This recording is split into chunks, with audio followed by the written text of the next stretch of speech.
Welcome back to Saturday Agenda. We have so much more to unpack regarding the potential indictment from the former president that still has yet to happen after that news first broke over a week ago. Well, what is the end game for the Manhattan DA, Alvin Bragg? Joining me now is our legal panel. We have distinguished university professor at Touro University, Newsmax contributor, and the author of Saving Free Speech from Itself, Thane Rosenbaum. Also with us is constitutional lawyer and civil litigator Bruce DeValle. Thane and Bruce, happy Saturday. Great to have you here as always. A lot to dig into. Thane, I want to kick it off with you. Break down for us sort of where this case stands right now. So, Kilmeny, there was supposed to be one final witness testifying before the grand jury on Wednesday. That got postponed to Friday. That now got postponed to Monday. We don't know who that is. We just know that there's going to be no charges and no indictment until they get that last witness. Remember, the grand juries are secret, so we're not supposed to know the deliberations of the grand jury. So then the question is, well, why are they keep postponing it? Well, it might be because they've either developed cold feet or they have second doubts, second thoughts. Maybe they have a mutiny on their hands with the jury, with the grand jury. They might be upset when they learned that Michael Cohen's lawyer told the media that the evidence that he provided to the district attorney, most of it was not shown to the grand jury. They could be upset. What, are you wasting our time? This guy brought us evidence and you didn't want to show it to us. So there's a whole bunch of reasons. There may be political reasons, Kilmeny. Someone from the Democratic Party might say to Bragg, do you want to get reelected? Do you want to be governor one day? Do you want to be the guy single-handedly getting President Trump reelected? Because that's where this is headed. I think you should rethink that. So we're in a holding pattern. They have a pause, and we can only speculate why they're waiting. Bruce, how are you reading all of this? Oh, I don't think we have Bruce's audio. Bruce, while we fixed your... Are you there?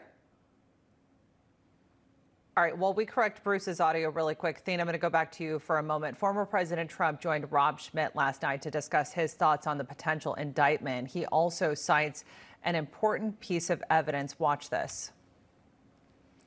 The fact is, I did nothing wrong at all. Nothing at all. I just don't know how you can indict somebody when they have no case. And they know they have no case. And, you know, this was supposed to happen a week ago. And a lot of this proof and evidence showed up over the last few days. You have a letter that talks about this whole thing in exactly the opposite way, and which really showed that Cohen was lying. He was lying badly. And you alluded to this, Thane, in your first answer, which this could be a reason for the delay right now and what we're seeing. So talk to me a little bit about the potential impact going forward. So, Kilmeny, you have very bad, unfavorable facts on a misdemeanor, right? Which means that's a low-level crime, right? And you also have procedural hurdles because the statute of limitations have already run. In order to convert this to a federal crime would be a convoluted legal maneuver because prosecutors can't do that. They rely on state law, not on federal law, in order to get it to a felony. But in that sense, that's going to be very, very difficult because I'm not sure there's a crime here. And I don't know if that's what President Trump was saying. Why? Well, people buy silence all the time. Even if President Trump said, you know what, I wrote a check to keep her mouth shut. He doesn't say that. But if he says that, that's not a crime. We see that every day, non-disclosure agreements.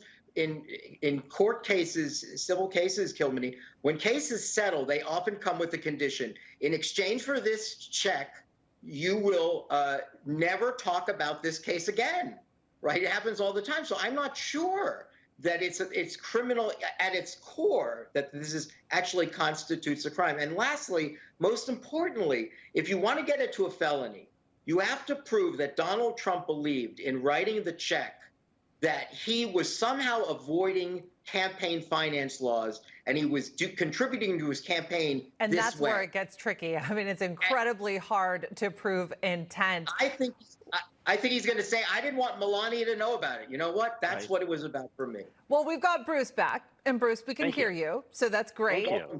Bruce, go ahead and weigh in on all of this. Well, I was going to say, it appears to me that District Attorney Bragg may be partnering with Wile E. Coyote in formulating his strategies because things continue to blow up in his face at every turn. I think what we have here is a situation where Michael Cohen had a letter written by a reputable D.C. law firm that said Trump had nothing to do with this. He didn't know about it. I did it all myself. I paid her off. I never got any money from anyone. Now he's saying, no, that wasn't true then. So it's a situation of, are you lying then? Or are you lying now? And of course, his attorney, Mr. Costello, said he always lies. And he was telling the truth when he wrote the letter. So what Bragg has is he's showing either a brazenness that is mind-boggling or a lack of understanding of his job or experience. Every prosecutor knows that if you have a dirty case, you're never going to get a clean result. Jurors do not like the government getting in bed with convicted criminals to try to take the liberty away from an accused who is presumed innocent. In this case, their whole case comes down to Cohen and when he was lying and when he wasn't lying. Jurors hate that. I was the chief clerk for the Southern District of Florida during the cocaine wars. We learned very quickly, if everybody the government parades is a drug dealer and a criminal and a murderer, there's not going to be a conviction. And in this case, talking about convictions, does anyone remember John Edwards? John Edwards paid off his lover. She had a baby. He lost his family. He could not get convicted. They tried him for 3 or 4 weeks and couldn't convict him. Hillary Clinton didn't even get charged for admittedly paying off the Steele dossier and violating the laws, American electoral laws. So I think Bragg the light bulb may finally be coming on in that dimly lit office in Manhattan. And he might finally be realizing this is just going to be a big fizzle because what this has been is an audition.